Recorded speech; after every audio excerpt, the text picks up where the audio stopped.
नमस्कार, बहुत बहुत स्वागत है आप सभी का सूत्रकार समाचार में। मैं हूं निशा मिश्रा। चूंकि त्योहारों का सीजन चल रहा है भारतवर्ष में, एक के बाद एक कई सारे त्योहार आए। अभी हाल फिलहाल में सावन का महीना अभी भी चल रहा है। कल और परसों 2 दिन रक्षाबंधन का त्यौहार मनाया जाएगा, उसके बाद जन्माष्टमी है, उसके बाद बंगाल की बात करें तो दुर्गा पूजा शुरू हो जाएगा, गणेश चतुर्थी है 18 तारीख को। तो अभी त्योहारों का सीज़न लगातार चलने वाला है। ऐसे में चूँकि बंगाल में ही नहीं पूरे भारतवर्ष में हर जगह कहीं पर विधानसभा के चुनाव हैं, तो 2024 में लोकसभा के चुनाव होने वाले हैं। ऐसे में केंद्र सरकार की बात करिए, राज्य सरकार की, हर ओर जो सरकार है वो अपने प्रशंसकों के लिए, अपने देशवासियों के लिए, राज्य के लोगों के लिए कहीं ना कहीं तत्पर दिख रही है। और ऐसी ही एक खबर आज हम आपके लिए लेकर आए हैं केंद्र सरकार की ओर से। जी हाँ, प्रधानमंत्री नरेंद्र मोदी ने एक बड़ी सौगात दी है अपनी बहनों को रक्षाबंधन और दक्षिण भारत के त्यौहार ओणम को लेकर। मोदी सरकार ने घरेलू गैस सिलेंडर्स पे 200 रुपये की सब्सिडी देने का ऐलान किया है। हालांकि अभी तक इस सब्सिडी को लागू नहीं किया गया है, लेकिन ऐलान कर दिया गया है। वहीं जो लोग उज्ज्वला योजना के लाभार्थी हैं उनके लिए इनका डबल मुनाफा हो जाएगा। कैबिनेट की बैठक में इस बात का फैसला लिया गया है और इस फैसले पर मुहर भी लगाई जा चुकी है। सरकार के इस ऐलान के बाद से उज्ज्वला योजना के जो लाभार्थी हैं बाजार से 400 रुपये कम दाम में रसोई गैस अब अपने घर ले जा सकेंगे। ये एक बड़ी सौगात दी है मोदी सरकार ने, क्योंकि आने वाले कल की ही बात करें तो कल पूरे देशवर्ष में, पूरे भारतवर्ष में रक्षाबंधन का त्यौहार मनाया जाएगा, जो भाई बहन के अटूट प्रेम का एक त्यौहार माना जाता है। कहते हैं कि बहनें अपने भाई की लंबी उम्र के लिए इस त्यौहार को मानती हैं, उन्हें रक्षा सूत्र बांधती हैं और बदले में भाई आजीवन उनकी रक्षा करने का वचन देते हैं। क्योंकि अब जैसे जैसे दुनिया आगे बढ़ रही है, समाज आगे बढ़ रहा है, लोग इसको त्योहारों में अब कन्वर्ट करते जा रहे हैं कि भाई बहन ने भाई की कलाई पर राखी बांधा है तो बदले में भाई ने उपहार स्वरूप कुछ भेंट दिया हो। लेकिन पहले के ज़माने में अक्सर हुआ करता था कि भाई वचन देते थे कि जब तक वो जिएंगे तब तक उसकी हर ओर से रक्षा करेंगे। तो भाई और बहन का जो अटूट प्रेम का त्यौहार है रक्षाबंधन, कल और परसों 2 दिन मनाया जाएगा। कहीं कहीं पर 31 तारीख को मनाया जा रहा है, कहीं कहीं पर 30 तारीख को ही मनाया जा रहा है।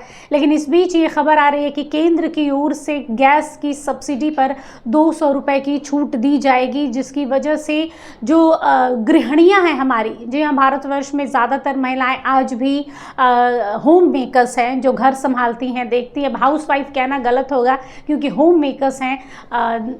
नॉर्मल डेज़ में वही 365 दिन 24 घंटे वो ही पूरा का पूरा घर संभालती हैं, उन्हीं के कंधों पर होता है ये पूरा, क्योंकि घर के पुरुष और कमाने वाले लोग तो बाहर चले जाते हैं, उन्हें सिर्फ पैसे कमाने होते हैं। लेकिन जो हमारी महिलाएं होती हैं वो होती हैं जो पूरे घर को लेकर चलती हैं, पूरे अपने परिवार का जो पूरा का पूरा दारोमदार होता है उनके कंधों पर होता है। इसके तहत प्रधानमंत्री नरेंद्र मोदी ने जो सब्सिडी दी है वो तकरीबन 200 रुपये की छूट रहेगी। हालांकि इस पर मुहर लग गई है, लेकिन अभी तक इस पर अमल नहीं किया गया है। करीब 9 करोड़ उज्ज्वला योजना के जो लाभार्थी हैं उन्हें आधे दाम पर जो रसोई सिलेंडर है, गैस सिलेंडर्स, वो उपलब्ध कराए जाएंगे। सरकार के इस फैसले को अब चूँकि सरकार ने, अगर केंद्र सरकार या राज्य सरकार कुछ भी करती है तो लोग कहीं ना कहीं, जो विपक्ष हैं वो उसे राजनीति से जोड़कर देखता है। क्योंकि जैसा भी मैंने आपसे कहा कि आने वाले इस साल में ही राजस्थान, मध्य प्रदेश और छत्तीसगढ़ में विधानसभा के चुनाव होने वाले हैं और 2024 की बात करें तो लोकसभा के चुनाव होने वाले हैं। इसलिए इसको देखते हुए कहीं ना कहीं इस पूरे मुद्दे को राजनीति से जोड़ा जा रहा है कि क्या लोगों को अपनी ओर करने के लिए या एक विशेष पार्टी की ओर लोगों का रुझान हो जाए या लोगों की टान बढ़े, इसलिए ये छूट दी जा रही है। क्योंकि कहते हैं ना कि आप बुरा करो तो भी बातें बनती हैं और आप सही करेंगे तो भी उसमें कुछ लोग कहीं ना कहीं टांग लड़ाने आ ही जाते हैं। तो ऐसा ही कुछ यहाँ भी देखने को मिल रहा है, क्योंकि जनता को, गृहस्थ जो महिलाएं हैं, जो घर चलाती हैं, जो होम मेकर्स हैं, उनके लिए तो ये लाभप्रद है, लाभदायक है ये योजना। क्योंकि काफ़ी दिनों से, चूँकि हम 1100 से ऊपर की अभी हम गैस सिलेंडर्स के दाम दे रहे हैं, 1129 या 39 चल रहा है अभी पश्चिम बंगाल की बात करें तो डोमेस्टिक गैस है, तो हमारी जेब पर जो प्रेशर पड़ता है वो कहीं ना कहीं तो कम होगा। इसको लेकर लगातार विपक्ष अब सरकार को घेर रही है कि जब भी चुनाव आते हैं या इलेक्शंस की बात आती है तो कहीं ना कहीं भारतीय जनता पार्टी या सरकार इस तरह के दाव पेच करती है और लगातार इस पर हमलावर हो रही है विपक्ष। मौजूदा वक्त में अगर घरेलू सिलेंडर्स की बात करें जो 14.2 किलोग्राम का होता है, उसके दाम कहीं पर 1100 हैं, कहीं पर दिल्ली की बात करें तो 1103 रुपये हैं, चेन्नई में 1118.50 हैं, कोलकाता की जैसा मैंने आपको बताया कि 1129 रुपये हमें चुकाने पड़ते हैं घरेलू गैस सिलेंडर्स के, जो तकरीबन मार्च के बाद से इसमें ना बढ़ोतरी की गई है ना इसके दामों को घटाया गया था। लेकिन अचानक से अब खबर आ रही है कि केंद्र सरकार ऐसा कुछ करने जा रही है जिस पर अब फैसला लिया जा चुका है, अब इस पर अमल करना बाकी रह गया। भाई कमर्शियल सिलेंडर्स की बात करें जिसमें लगातार पिछले कुछ समय से बार बार उतार चढ़ाव देखने को मिल रहा था, कभी बढ़ जा रहा था तो कभी घटाया जा रहा था। ज़्यादातर टाइम पर कमर्शियल गैस सिलेंडर्स के दाम में हमेशा इजाफा ही देखा गया है, पॉइंट समथिंग बढ़ा ऐसे करके बढ़ते ही देखा गया है।